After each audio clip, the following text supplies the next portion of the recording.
Hey, this is Evan from Octane Electrons. Today we're going to look at the Kingbolen S500 OBD2 scanner.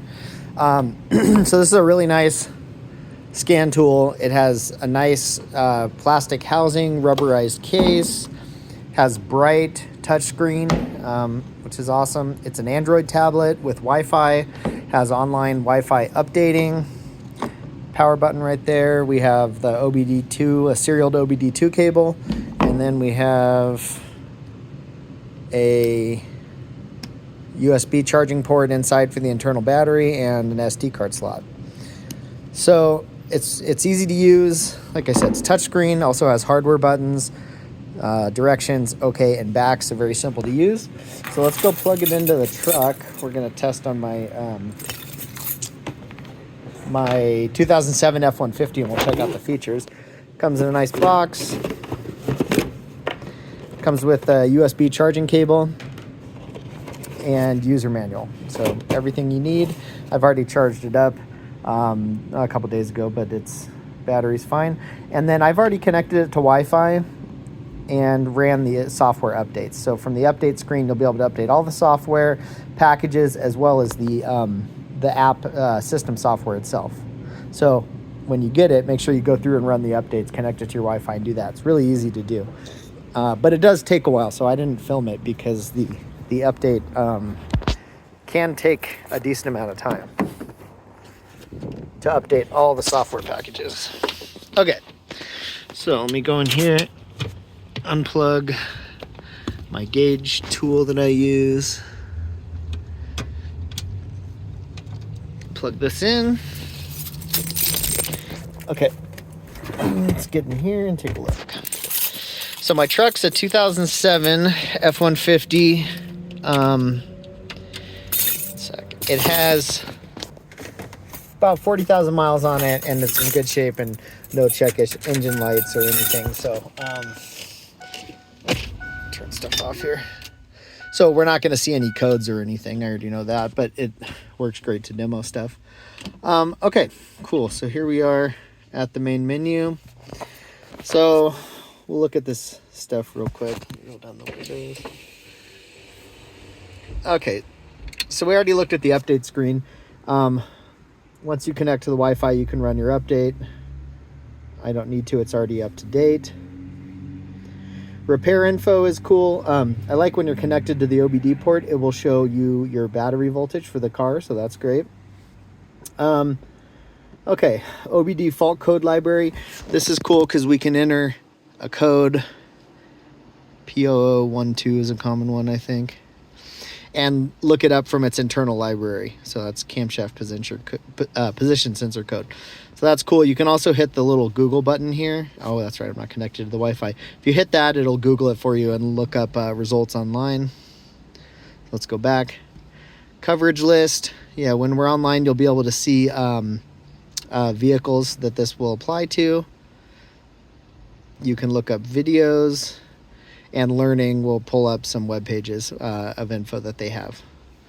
Settings will show us the number of the serial number, I think, of the scanner, and then various settings, which we don't really need to change here. But again, easy to use. The touchscreen's awesome. It's like super responsive. The hardware buttons are nice too. You can see they will go through and select things. But I like the touchscreen.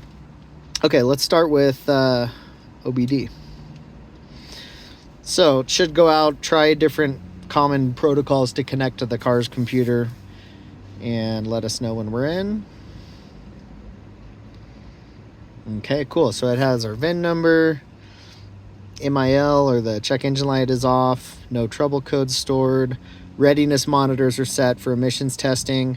There's none that are not set, 4 that are not supported by this vehicle, 47 data stream items. Those are different like sensors or items that we can display to look at, spark ignition and the protocol it connected with. So if we hit enter over here, now we can get into the menu to see the different OBD functions we can do. Read IM readiness, we can hit that and we can look and see if the monitors are set, which we already know they are, for emissions testing. Read live data is great. This is always useful, especially if you're troubleshooting something. You can select the items you want to monitor. So there's airflow, barometric pressure, ambient air temp, and we can hit OK. And then get a screen of just those items we want to monitor. So especially if you're trying to like troubleshoot something, could be really useful. Like, I don't know, spark advance versus throttle position or something. And then you can also hit the little graph screen to get a graph of that particular item. I think that's great. Ambient air temp. So that's very cool. It can be very useful trying to troubleshoot history of something. Let's see what else we can do. We can hit record. And I think that'll record the values live. Enter the file name. Okay, so we've saved a recording of that. Can also hit report. And we can generate a diagnostic report for the vehicle. So that's pretty cool. And hit PDF button to save a copy of it.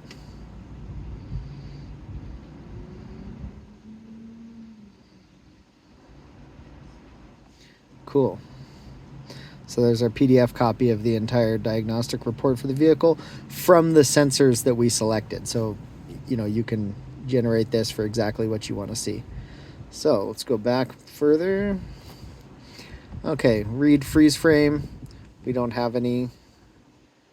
Read fault codes. We already know there's no fault codes on this car right now. We don't have any to clear. Onboard monitoring test.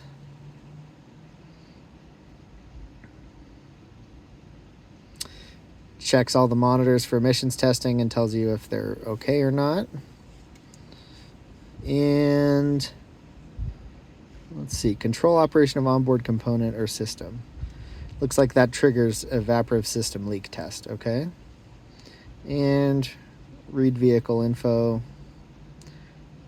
Should show us VIN, calibration codes for the ECU. Okay, and let's go back. EU, probably not supported by my truck here. Okay, we're gonna go back to the main menu now. Yes. The other thing I noticed that's great is it seems to charge the internal battery when you're plugged into the OBD2 cable, so that's excellent. Let's go into diagnostics now. So we could select our manufacturer and go in that way, or we can hit auto search and let it detect from the VIN number, which is a lot easier. It said connect to Wi-Fi for better diagnosis. Okay, USA Ford 2007 F150, that is correct.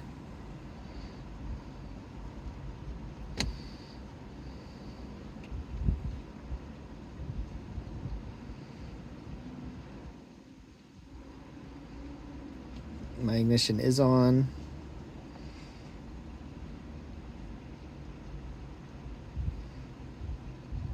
Okay, cool. Let's see, let's generate the health report.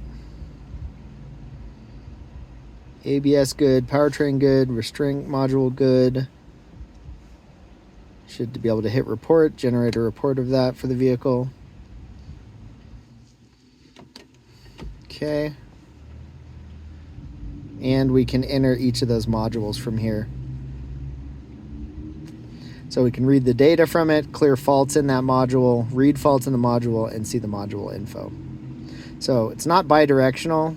There should be no fault codes, but it's not bidirectional. It won't let us activate things, but it lets us go in and view specific things for each module, which is nice.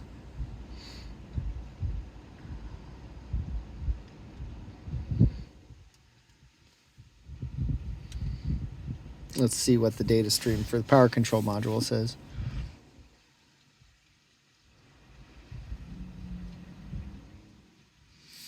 Cool, so that shows us all the values. Accelerator pedal position, and what's another one? Here, air conditioning clutch. Okay, let's look at those values. So there, if I'm pressing my gas pedal, full pedal, part pedal, no pedal. Right on. Okay, cool. So diagnostic mode's easy to use, especially with the auto VIN search, and it scans to see what your vehicle supports. So that's excellent and easy. Let's take a look at maintenance. Supported software, ABS, supplemental restraint system, ECM, engine and traction control, I think, and then brake. ETS is your throttle position, I think. Relearn, oil maintenance, and then steering angle sensor. This truck doesn't support any of these except for ABS service bleed, which we definitely don't need a trigger here, but let's see. Brake. I don't think this will do anything here because this doesn't have, I think it's electric parking brake reset, which this truck won't support since it's a manual parking brake. Yeah, so I think we'll get an error there. Yeah, so it didn't detect anything. It's okay. I already know this truck doesn't support it. So these special maintenance features are not supported by my truck. We can't really demo these. But if your vehicle has them, they're all supported here. And so cool. That's all the features. It's easy to use. It's really intuitive menu. Nice touchscreen, like I said. And I love that it can generate these reports for you. So we can go in here and look at them. Like, let's go check out. Should show us the report files that were generated.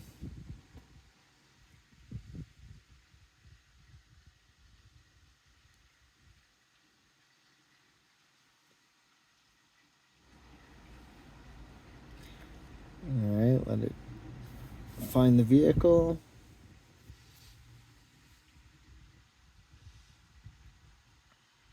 Cool. Then we're back into the vehicle settings. Let's go back to the home menu. Look at those again. Here's the reports. Oh, okay, sorry. I think I misread that. This looks like it'll set up a quick login to the vehicles that you've used before. Reports, here are the reports we generated. There's the data stream with the items we checked, and then the full vehicle health report. This will show the PDF files we generated, the data stream report, and then other files. So cool. I like that it has a file browser built in. That's nice. And the ability to get those reports generated right on the unit and get a PDF file. If you're connected to the Wi-Fi, you can just email to yourself. So it's really useful. Very easy to use. So right on, that's the Kingbolen S500. It's a great scanner, easy to use, nice package, good size, good screen, good buttons. So I like it. Great tool. So yeah, I definitely recommend it. Check it out, and thanks for watching.